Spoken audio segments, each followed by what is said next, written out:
the last week of Jesus on earth.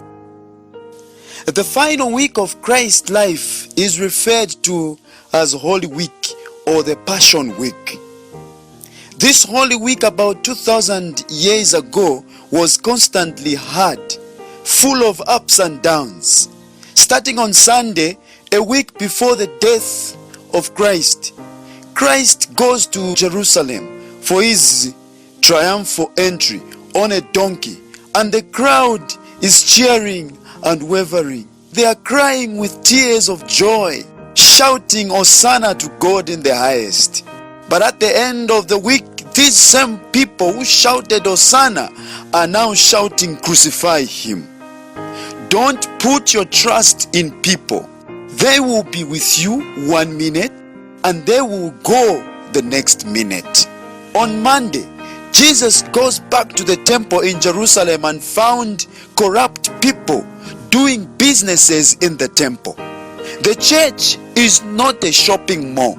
The church is not a supermarket or a football playing ground, but the church is a house of prayer. That's what the Bible says. It's a place where sinners and saints can find a refuge.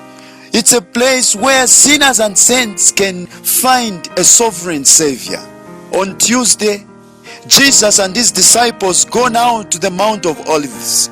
Here he prophesies the destruction of Jerusalem. He also prophesies about the end of the world, the end time events, and his soon coming as king.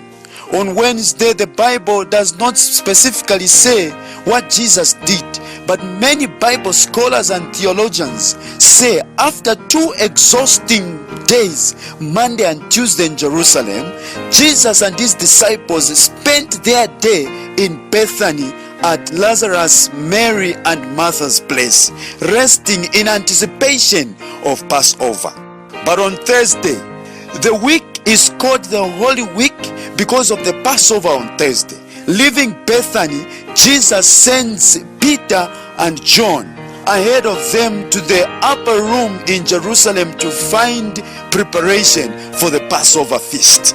At evening, after sunset, Jesus washes the feet of his disciples as they prepare for Passover.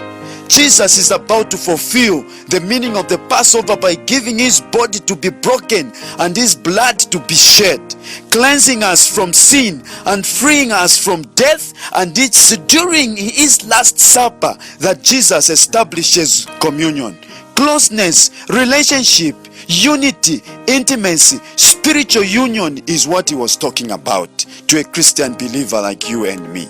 After eating his flesh and drinking wine, Jesus and his disciples leave their upper room to the Garden of Gethsemane. In the Garden of Gethsemane, we are told Jesus is sold by Judas Iscariot and is arrested and taken to the high priest. Peter denies Christ 3 times. The people you know and help the most are the people that appreciate the least. On Friday, my dear friends, it was a preparation day.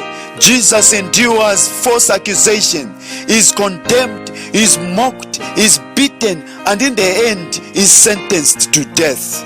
He carries his cross assisted by Simon of Cyrene. He is nailed to the cross and then Jesus is crucified.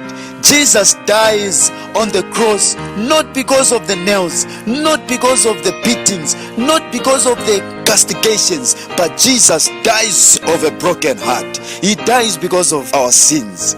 Jesus is buried in the grave, and on Sabbath he rested. Early morning Sunday he rose from the dead, as he said it in the first place. This is why we serve a risen Savior who is in the world today.